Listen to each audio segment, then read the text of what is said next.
What's going on, man? Back at y'all with a brand new video. Today we have a review and a comparison for the Bred Jordan 4. As you saw in the thumbnail, I have the nubuck pair from 2019 and this release, and I also did some modifications for mine, so I'm gonna be going into detail on that as well. So with that being said, let's get into it. Before we actually get to the shoe, let's talk about the box and the design that they went for with this particular release.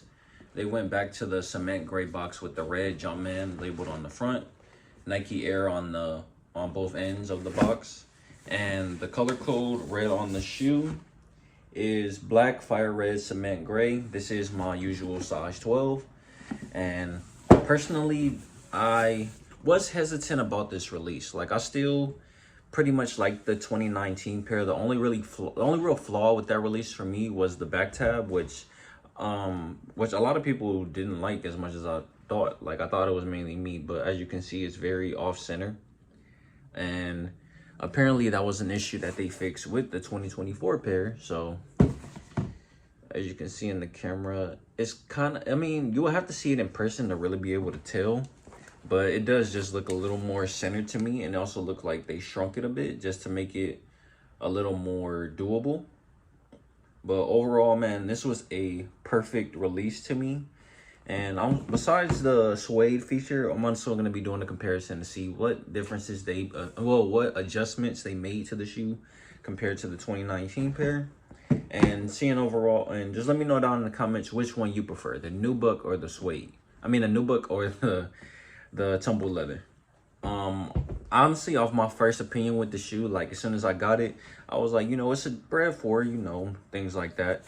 But then when I tried the shoe on and just feeling how comfortable it is, that was the lock-in for me. Like, I literally had my Union Jordan 4s on.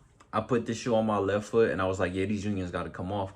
This shoe is ridiculously comfortable. And I know it was like the shoe base was modeled after the Nike SB, the pine green colorway, and I mean, imagining that shoe, like, that's how that shoe probably feels as well, because personally I don't own a pair, but knowing that this is going to be the model going forward for Jordan 4s, I think that the Jordan 4 is in a great space right now. But I do think that they need to cut back on some of the releases, like actually give us pairs that we want, not like how a lot of people have still been on my head about my opinion for the green camo pair that came out last year, and how I thought that shit was absolutely terrible. Nobody asked for it.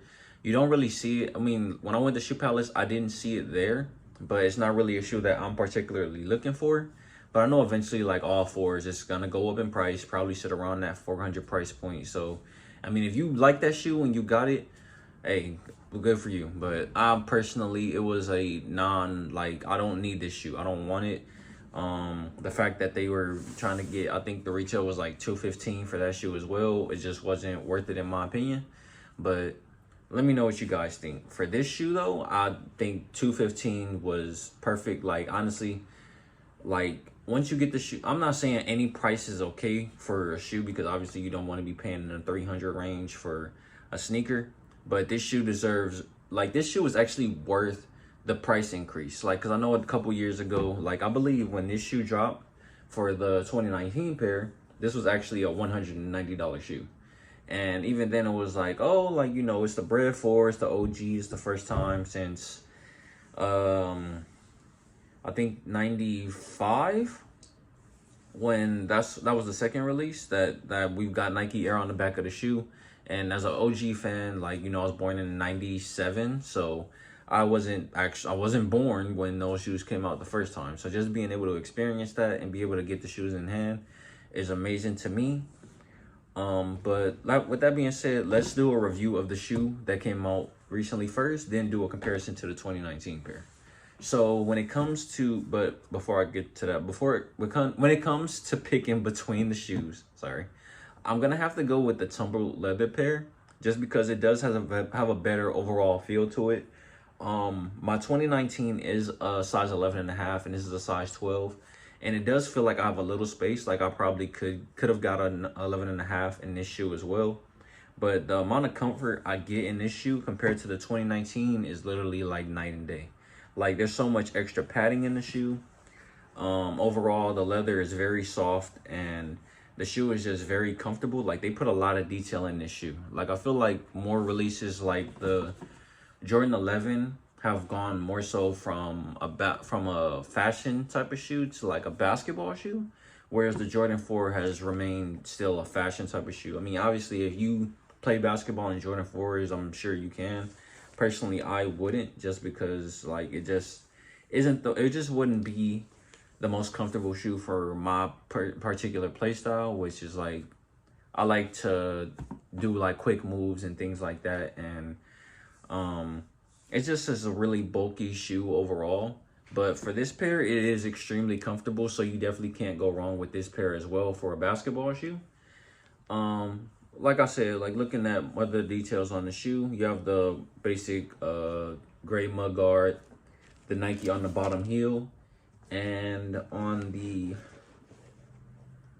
insole, you have the classic Nike Air as well. Surprisingly enough, it didn't come with the little insert that goes right here to keep the shoe shape, which was interesting to me. But I mean, it's just a piece holder in my opinion. I mean, but I guess that part doesn't really make the shoe, but it was a nice piece to add.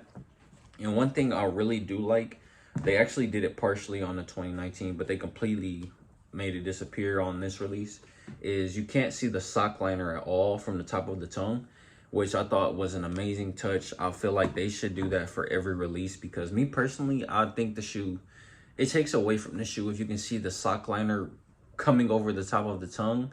It just makes the shoe look like it's not, like it wasn't finished properly, or like it's a flawed design. Like, it just looks so much cleaner with the sock liner being covered up compared to the 2019 pair, which, I mean, you can't see it at that angle, but like it's bleeding over the top a little bit, but overall, like, it's still a clean shoe.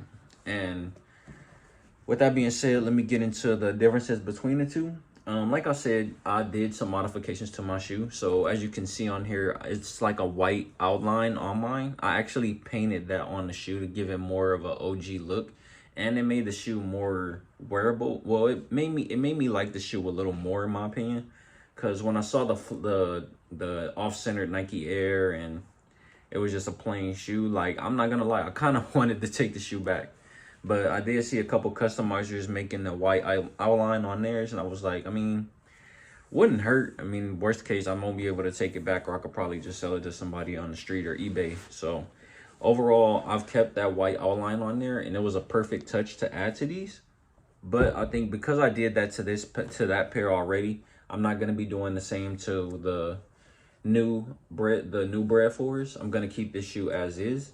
And I honestly thought like I was going to be sitting on this shoe for at least a year or two, just to let everybody who got the shoe, you know, wear theirs and make it more of like, oh, like, you know, he got that shoe, things like that. But I do feel like this is a shoe I'm going to be wearing pretty often.